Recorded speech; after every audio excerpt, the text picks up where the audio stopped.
Just because you are nice, you are kind, you are generous, you are kind-hearted, it does not mean that you are saved. Your goodness, your kindness, your good works has nothing to do with your salvation.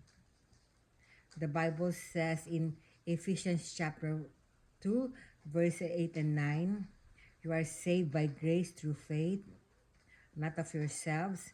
It is a gift, not as a result of your good works. So no one can boast.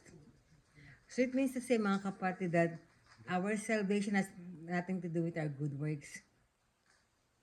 The reason that we can do good works is because we are saved. We are compelled to do good works. It means to say, salvation comes first before good works.